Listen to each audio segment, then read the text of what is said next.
You're watching this video because you're really serious about the laning stage. You want to understand how to draw aggro, when to draw aggro, and how to get a perfect last hit score every single lane. Stay tuned.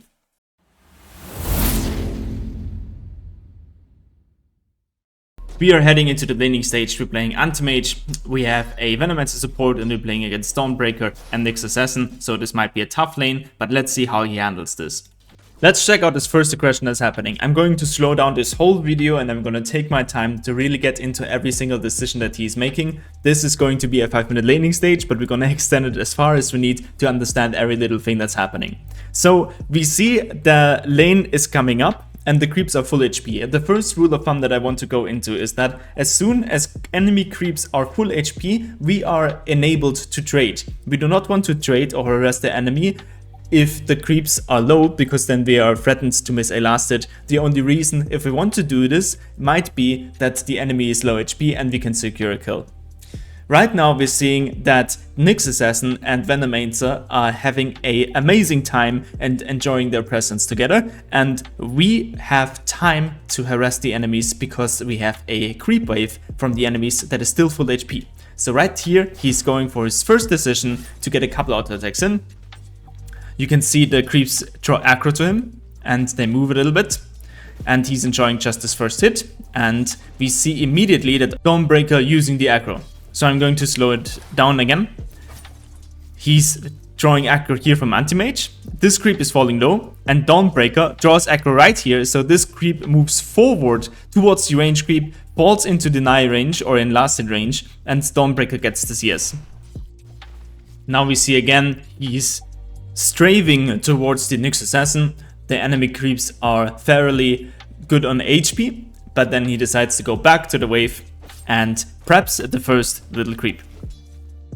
We want to prep one of the creeps so they don't get into the last hit range both at the same time.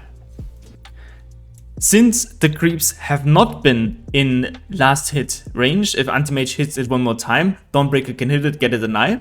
So he's instead going to hold the Dawnbreaker hostage and hits her again. And this is another free hit that he can get out of this. Instead of prepping this for the Dawnbreaker deny, he's just hitting the enemy. Now the range creep just attacked this creep, but his game understanding is super nice. As you can see shortly, the range creep changes the aggro because it's out of the attack range of the range creep. Gets this creep right here. And then he takes the last hit. Immediately he draws aggro again because he sees this is his most valuable thing that he's going for right now. The creep is falling low and he wants to get the last hit.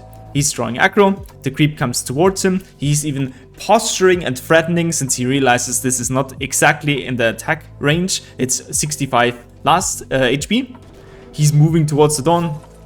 Secures the range creep. Secures the melee creep. And enjoys the space that Venom is giving him. The last hit first, choose the last hits over the denies. Now we have a situation where we have two people against Anti-Mage.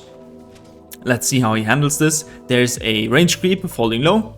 He doesn't get the deny. Now he's drawing the aggro again towards him. And as you can see, this moves the creeps closer to him. It moves the creeps closer to his tower to a more safe distance, and it also moves them towards the range creep of him. And this can give him the opportunity to deny the range creep later on. I want to slow this down even further. So he's drawing aggro again because the creep is falling low. Waits for the last hit of the Nyx. This is amazing. This is just amazing to watch. We have to go over it again. It's just way too fast. Things are happening way too fast. This is the first aggro that he's drawing. Now this is going to be the first creep that falls into the range. And he's drawing aggro. Both try to time their deny at the perfect time. But he sees Nyx attacking first. Then he goes for the last hit. And then he sees the Nyx animation for the stun and moves back again, dodges basically the Nyx stun. Wonderful. The creeps are reconnecting because the aggro time is over. The range creep is falling low. the range creep is not so low that one single auto attack can get it, so he's again drawing aggro from the creeps by attacking the Dawnbreaker. Now Dawnbreaker tries to get the auto attack because she is still in the mode of, well, the creeps were just hitting it, so it's gonna fall lower and lower. But now, of course, they are not hitting the enemy range creep, and Dawnbreaker is not able to get the last hit from the range creep. So now Dawnbreaker has to cancel her attack again and maybe set the attack on the Anti-Mage. She cancels it completely, moves towards the Nyx, and then decides to use a spell in order to secure the last hit. Anti-Mage cannot cancel the spell and is most likely not able to get it to deny, but Anti-Mage is now able to abuse this since Dawnbreaker just used the spell to get some free harass out. Also, the Nyx stun is still on cooldown, so he ignores the last hits here because it's difficult to deny and just chooses to burn the mana of Dawnbreaker. Even here, he keeps forward his momentum and his aggression and uses a Tango to heal up a little bit. Now the wave has reset into a different perspective. He knows that the Dawnbreaker has a fairly large distance and Nyx is not able to contest his last hit as well. So he's just gonna hit it 3 times and then the creep falls.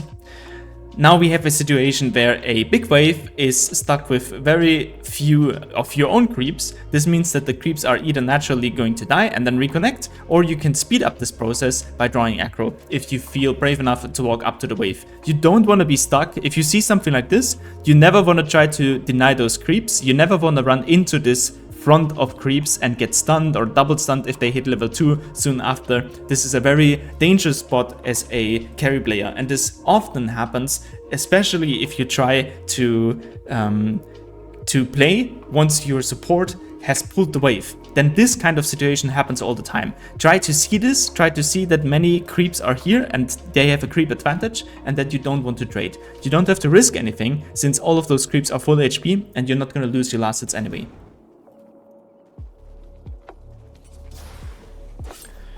So the wave is coming together. We still have a big enemy creep wave, so the thing to do is we push it a little bit.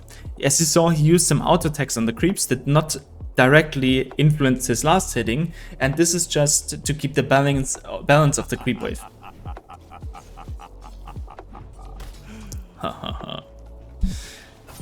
Now again, we see the time frame. His creeps that he wants to last hit are not in last hit range. They are not low enough, so he's going for the Dawnbreaker and getting a couple trades out. Now the creeps are throwing aggro to him, so he wants to paddle back a little bit. Has a nice situation here where this range creep looks like it's falling down and he's there to contest it and gets the CS. And as soon as this CS falls, there is not really anything much more he wants to do here, so he's throwing aggro again. All of the creeps, this one comes to him and those creeps come to him, and he's navigating towards his own range creep in order to deny it.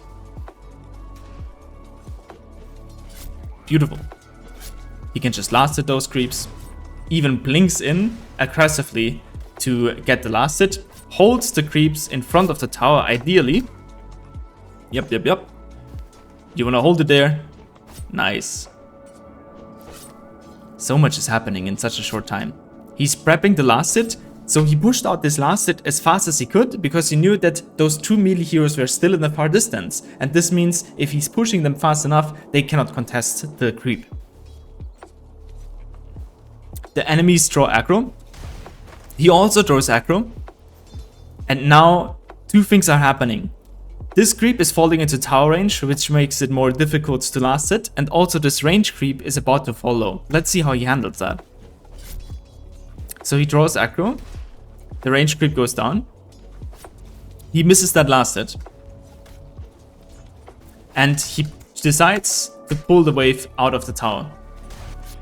After missing the 2 last hits, he is drawing out the creep wave and tries to get it away from the tower, so it's easier to last it. As you can see here again, it's really close and really difficult to get those CS. Now again, we have a difficult situation. The wave is really close to the enemy tower, and even though we have no enemy creeps that are low, we still want to contest our own creeps if it's possible. But the most basic thing that you can do in a situation like this is that you're just aggroing the creeps. So you can just aggro the creeps, walk up here, use your aggro range, and then bring the creeps back towards you. And this enables you to close the gap that is happening with your range creep, and then also give you the opportunity to connect to this creep wave a little bit quicker. So this is exactly what we're going to do.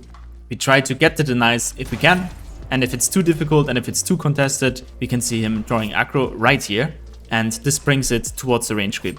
Venomancer pulled in that stage, and again we have the same situation where the enemy creep is falling low but is not in deny range yet, and he uses this window again to draw aggro so the enemy creeps don't hit his own creep, and then he uses this aggression and channels it towards the Dawnbreaker. And this enables him to get a couple shots out here, and even Venom tries to get the deny. Now the creeps are coming together. We are trying to hold them usually in the tower if we feel like that we are able to tank them.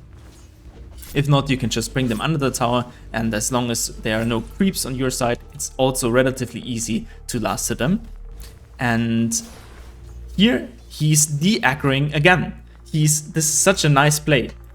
So he's using aggro right here on the Dawnbreaker just to get the creeps out of the tower range, and this does incredible much for him. The creeps, as you can see, are in the tower right now. They're stuck in right here. Damn, that was quick. He used aggro instantly on the Dawnbreaker and sets the creep outside of his tower range again, and this enables him to hold this wave steady and to keep it controlled and get every single last hit that is in it. Those small things really do make a difference. So we can see him last hitting. Another great thing is that as soon as his own creep gets into deny range, he's constantly pressing it and tries to get as many denies as he can. And even if he doesn't get the deny, you can still take away a potential last hit from the Dawnbreaker. Creeps are falling low. He's taking the CS. He's looking, do you see this? He's looking at his own creep and tries to deny it as soon as possible. And then goes, of course, for the range creep first. Remember that with Mana Break, you also have extra damage against the range creeps. And then still gets the deny. Now the creepers are coming together again, and we can see that this range creep is going to be the first one to fall low, so we want to contest this. And of course the enemy wants to contest this as well. Dawnbreaker throws aggro. We have another creep that's coming up, and you always want to be looking forward, you always want to be looking for the next one. As you can see here as well, of course we're still busy with taking that creep, but the next one that's going to follow is the range creep, so we want to be prepared. We might have to draw aggro, try anything to contest that creep. So he's walking over immediately, tries to use the aggro to distort the creeps a little bit and see if there's any chance for him to make a play, but it was a little bit too late, and Dawnbreaker gets the deny. He punishes that by getting at least one auto attack in, and then sees his opportunity to go on the Nyx. So Dawnbreaker has just been chased off, this Nyx is out of position, the range creep has just been denied anyways, and those creeps are not in attack range to get the last hit. So he's using that time, uses Blink aggressively, mistimed a little bit the Nyx stun duration, but he gets a kill here. Really nice gameplay, and then moves back towards the creeps. He loses one flag barrier creep, but I think this is a decent trade for a kill. The creep is falling low. He's pinging, which is beautiful. Creep needs to be taken, but Dawnbreaker now is solo because Nyx just died, and this means there's an opening and a strength that can be abused since you have 2 against 1. So he's taking the last hit and then moving immediately towards the Dawnbreaker. This is a perfect time to trade. There's no Nyx Assassin, and all of the enemy creeps are full HP, so you don't even lose your last hits. He's body blocking it. Now they get the slow. Nyx used the stun. And he's still trading into this. And look how controlled he's playing that. There's one creep falling low, but of course we completely ignore it right now because there's a kill coming up on the Dawnbreaker. And then he blinks out. Look how close that was and how extremely well he knew his limits. And then immediately he gets back towards the lane. I feel this is something as well to recognize quickly when the threat is not there anymore. Nyx used the stun, Dawnbreaker is dead. of course you can immediately move back to the laning stage even if you have only 20 HP. Gets the first last hit, gets the second last hit, and now it's time to heal up a little bit. Our Venomancer support does a great job and feeds us with tangos, so we're using that, and we can still approach the laning stage, and we can still throw aggro as he does here, because the Stormbreaker is still dead and there's no threat from the Nyx Assassin at this point. We were using the aggro towards the range creep. This means the range creep is going to fall low first. He's taking his CS here, and then he's able to prep the range creep. He was not able to contest the creep up here on top. You don't want to blink in with that low HP, and Dawnbreaker has a TP, so she's going to be back any second, and we don't want to threaten our life just for 4-1 creep. Again, we're drawing aggro. Makes sense, right? Because we want to get the creep wave further back, and we want to secure the last hit, which happens. And now we can try to draw aggro on this creep. He does it, and he gets the last hit. I think this is just so nice to see. Again, the aggro here. And then look at the timing, it's just perfect, it's wonderful. This creep is definitely difficult to get, and you cannot just straight up walk up to it. But if you draw aggro right now, then the creep will voluntarily move to you. And also, the Dawnbreaker misses the last hit because the creeps that try to hit the enemy creep are out of attack range and they cannot go through with the creep damage. Therefore, you get the last hit. Really clean. So now the creep wave is sitting on the enemy tower. It's been pushed in quite a bit, and the only thing that we can really do is try to draw aggro as he does here and get the creep wave back. We can do this multiple times. Just think about the 3-second aggro delay, and then we can abuse this to try to set back the creep wave a little bit. He put out some aggression here, forced some spells. He has a ring of health now. This enables him to take trades even if they're a little bit disadvantages. He can still recover from them very easily since he has the HP regen, and now he's backing off a little bit. He's using his stick to get some mana. The next wave is coming in since the creeps have been pulled. At this point, we're just trying to take the last hits that are in this area, and I want to point out his use of aggro here again. It happens so quick, it's always really difficult to spot. So the tower is hitting the creep, and he wants to secure this creep, and he knows that this creep is going to die through the tower shots very closely and one last hit. So he doesn't want his own creeps to attack this creep whatsoever. So he used the aggro to bring them further back, and that's why this range creep doesn't hit that creep first, and therefore he gets the CS again. This kind of reading how much creeps you need to hit the creep in order to get the last hit, and how nice your timing with the tower shots needs to be, comes through practice and just by paying attention to it, and then you can get a instinctive feeling of when to do what. The enemies played perfectly. They glyph the catapult so it does more damage to the tower, and they threaten a kill on the Venomancer here. So Dawnbreaker is going aggressive. Venomancer dies. There's not much you can do. And he's looking to get a last hit here. He knows that there's no acute threat to him. There's a Nyx stun, but there's not really a follow-up for it. So he's trading a little bit, trying to get the last hit there. He gets another one as well. Even tries to turn this on the Nyx Assassin. And look at the aggression that he's able to put out there. Tries to blink in, and then retreats from the Dawnbreaker.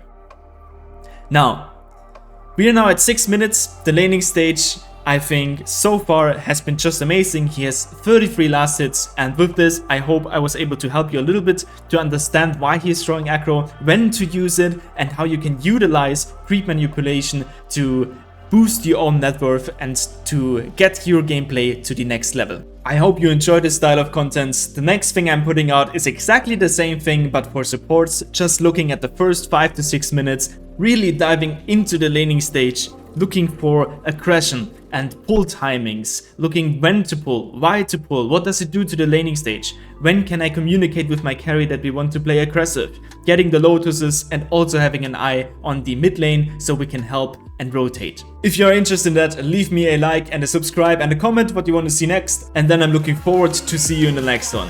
Till then.